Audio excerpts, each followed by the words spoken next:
because there was a CH stretch that you could find at about 30-25 reciprocal centimeters. There was that spiky looking peak, and that's not an NH. Well, there's no nitrogen in there, right? And the formula didn't have any nitrogen. So it can't be an NH, and it can't be an OH. So the only things that are left for that peak to be at 3300, right, is either an alkene or an alkyne. And so it's an alkyne because of its placement at 3300. An alkene would have been much closer to 3000. Would have been at about 3050 roughly. Okay? So the alkyne, this one's a little challenging because the alkyne has to have a CH, right? Because in order to have a peak at that range, right, you would need to have at least one CH bond, which means it has to be a terminal alkyne, right? Because only terminal alkynes have a peak, a CH peak. This is a terminal alkyne, this is an internal alkyne. So this terminal alkyne has a hydrogen on one side and a carbon, C3 on the other.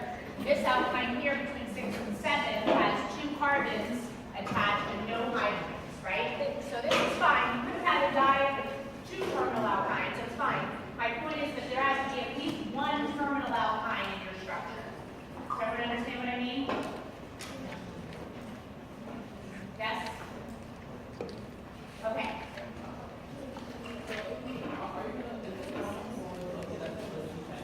Yeah. Okay, so the other, a lot of people got into a rut because this had 4 IHD, right? And 4 IHD, I said to you earlier, the usual solution to 4 IHD is an aromatic, right? But the trouble is, this is definitely not an aromatic based on the peak that you see in the ion. So it's not an aromatic. An aromatic was qualitatively different, right? Based on what we were talking about in class on Friday. So in order to get back to 4 IHD for C10H14, I think it was 6 IHD for the other, is that right? Yeah. Okay, thanks. Or 6 IHD, you need to have multiple alkynes, right? So this is what allows you then to have 4 IHD by having 2 alkynes within the same structure. A singular alkyne would only have 2 IHD and not 4 IHD, and the formula C10H14 tells us there's 4 IHD. Okay? So as I went to solve this problem, as I go to solve any of these problems, and you guys are still like sort of running around in a very like crazy way, coming and answering this question and then going to this question, you know, it's very unorganized, which I get because you're just learning the material. But I can organize your thinking after you've gone and maybe done, you know, these problems. I remind you that the first thing you really need is a formula. We're never going to ask you on an exam, in an exam setting, in this lecture hall, right, an exam, we're never going to ask you to take this percent by mass data and come back to a formula. A, we don't bring calculators into the exam, ever, so it'd be hard to do without a calculator, because that would be kind of a pain in the butt, right? Does anyone even remember how to do long division? Yeah? Yeah, because I can still do long division pretty fast, actually. I'm pretty impressed with myself. But anyway, we could race. That would be fun. I would love that, just like jacks. This is another thing I like to do. So bring it on, all right? Regardless, the first thing I do is I take that formula and I figure out the IHD, okay? Formula will be given. If it's not on the board when you get to this type of problem, raise your hand. Ask for it to go on the board. There's no reason that the IHD formula can't go on the board, okay? The first thing you want to do is the IHD. So I come out and I say there are 4 IHD if I have C10H14. I say, okay, what does 4 IHD mean to me? It means to me that it has some combination of pi bonds and rings, right? Some combination. Now, Occam's razor says that the aromatic is the most likely solution the minute I get to that number 4. So I would go right to my IR spectrum and I would look just to the left of 3000 at like 30, 30, 30, 50. I'd be looking for that multitude of peaks that I pointed out when it's aromatic. If that's not there, then I have to go back to the drawing board, right? I'm then going to look for maybe a singular alkene or, right, an alkyne. But I've been looking for something to give me indication of, do I have pi bonds? Because that spectrum is going to tell you if you have any pi bonds. Double bonds, triple bonds, they all contain pi bonds. If there is complete silence above 3000, right, nothing there, then all 4 of your IHD have to be rings, right? And so you would have gone back and handed in a structure where it's completely rings.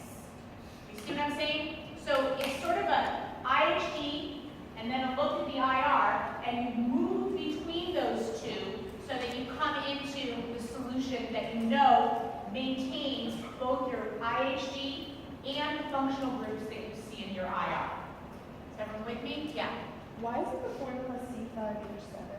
So C5H7 gives you a fraction for your IHG, and you will never have a fraction for your IHG. I heard that it gave you 2.5. Is that right? Okay. So you'll never ever have a fraction for your IHG. Your IHG has to be a whole number: 1, 2, 3, 4, etc. Okay.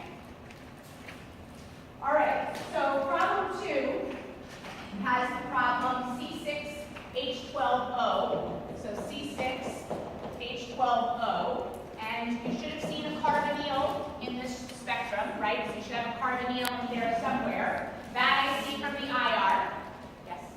Sorry, for the first one, Yeah. do the triple bonds always have to be straight? So in terms of the structure, actually I haven't even drawn them properly. To be quite honest, between 6 and 7 I went and added that in after. But yes, they're always straight. So triple bonds, right, always look something, so if I really to draw it would be something like that. But it's always a 180-degree bond angle around the triple bond, if you're drawing it for 3D shape, okay? I wouldn't necessarily, if you're just doing constitutional isomers, you wouldn't lose points for not having the right shape. You will lose points if you don't have minimally just a backbone that is kinked. So it's we're going to allow you to put a triple bond in that kinked backbone, but try and keep your backbone at least kinked because it allows us to count your carbons properly, right? If you start doing things like this and then you know, I don't know what that is. You do, but I don't know. Okay. So we come back out. There's a carbonyl in the. But you can draw straight as well. You can draw straight. Yes. Okay, so there's carbonyl in structure 2, and structure 2 also has one IHD, right? So that one IHD and the carbonyl go hand in hand. That carbonyl is a pi bond, right? A carbonyl has a CO sigma bond and a CO pi bond. That's what a carbonyl is. It's a double bond. It's got a pi bond. We've already accounted for the one IHD. So I know that this has to be an aldehyde or a ketone that contains 6 carbons, right? So it could be an aldehyde, it can also be a ketone. You certainly don't know enough. You could probably see it in the IR. We're not going to teach that because NMR is going to be much faster to discern whether or not it's a ketone or an aldehyde. But either of these would be proper constitutional isomers to hand in. Are there questions about this one? Oh, damn. Derek, I forgot my model upstairs. It's on my desk.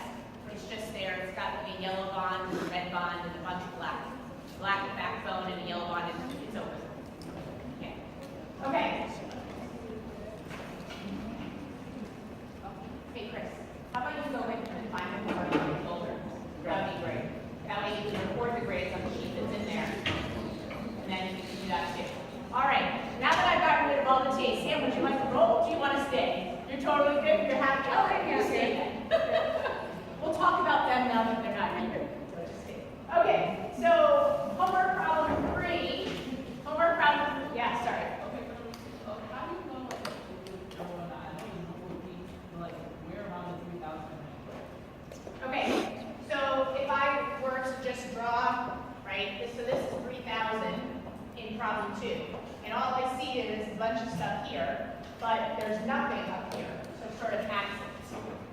So there's no arrow in here, and I know there's no arrow because an arrow is like a benzene, right? So that's 1 degree of unsaturation from a ring, and then 1 for each of the double bonds. So there's 4. There's only 1 IHD in there, so I know that I've already accounted for it when I said there's a CO double bond. Does that make sense? Okay. All right. So problem 3 had the formula C5H12O, which is 0 IHD. So this is no IHD, which means that it has to be an ether or an alcohol, right? And there is an OH bond in there. I see it in the IR above 3,000. There's a very broad, right, bond. No nitrogen in the structure, so there's no confusion, right, as to whether or not it's an amine, an NH, or an OH bond. Since there's only an oxygen, it has to be an OH bond.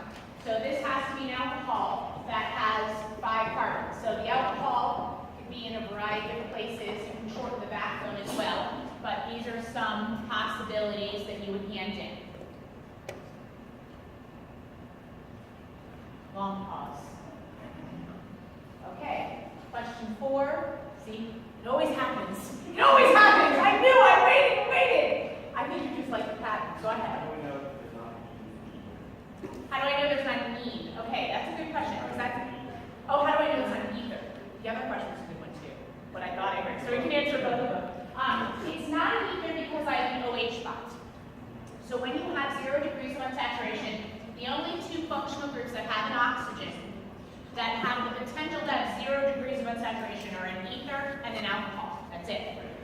But it cannot be both because you only have 1 oxygen, and you know you have to have an OH bond in order to account for that peak that you see in the IR, that stretch you see in the IR. If you had 2 oxygens, then it's possible, right? With 1 oxygen, you have to have an OH bond somewhere, okay? If this also had an ene in it, if it had 1 degree of unsaturation, you would see coming out of that alcohol, you would see a spiked peak for the alkene. For instance, your OH now comes above 3,000, right? So here's 3,000. If you had an alkene, it would look something like this. It's sort of how it looks. So you would see the alkene, right, that CH, and the alcohol, right, and the OH. So if you had an alcohol peak in there, but 1 degree of unsaturation, your choices are that it's a ring or an alkene, right? That's it. Because you can't have a carbonyl because you have an OH peak, right? You have 1 oxygen, there's no OH peak, so there's an alcohol in there. So it's either a ring or an alkene. The alkene would be evident. In the absence of this, it would be a ring. So sort of like just cross-elimination. The last one was amide. Okay, so 4 was C8H17, C8H17NO. So this is an amide that has 1 IHD, and there are 2 NH bonds and 1 carbonyl bond. Thank you so much, Derek. I really appreciate it. So, what'd you say? No, I don't have the folder. I want you to record all the grades on the papers that are in front of the folder. They're master list. Yeah, there is. Okay, so there's 2 NH and 1 CO double bond. That I see from my IR, right? Because there's 2 peaks above 3,000, 1 for each of the NHs, so I know it's primary. There's 2 NH bonds. And then I see the carbonyl between 16 and 1800. That accounts for my 1 IHD. That's what made me say this is an amide. Something that has a carbonyl and NH bonds likely starts with an amide as a functional group, right? The amide functionality starts with this guy, right? So this is an amide. This amide, just functional piece, accounts for everything I have in the IR. The carbonyl and the 2 NH bonds. So now all I have to do is add on 7 other carbons in whatever shape I want, right, such that I would get 2 different constitutional isomers. Yes? So it would be incorrect if the carbonyl was somewhere else. So in general, it is, so you always have to go to Occam's razor based on the evidence you have.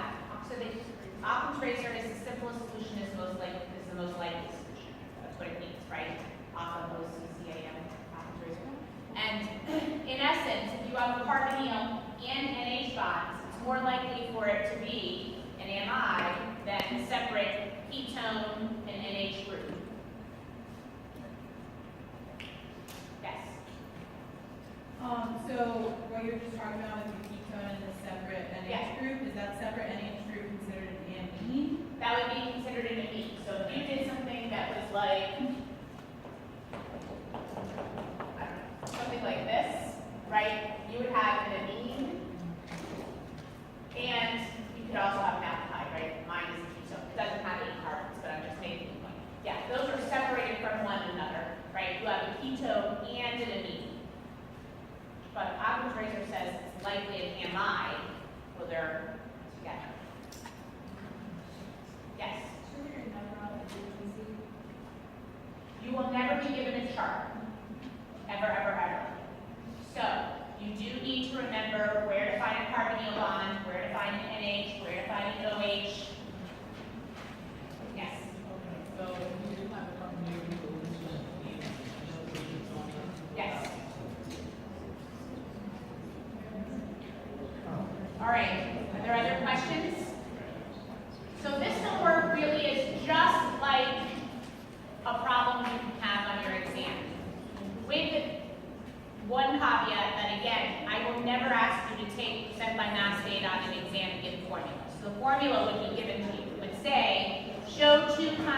isomers, right, that have the formula blank, that can both give rise to this IR spectrum, and it would be shown.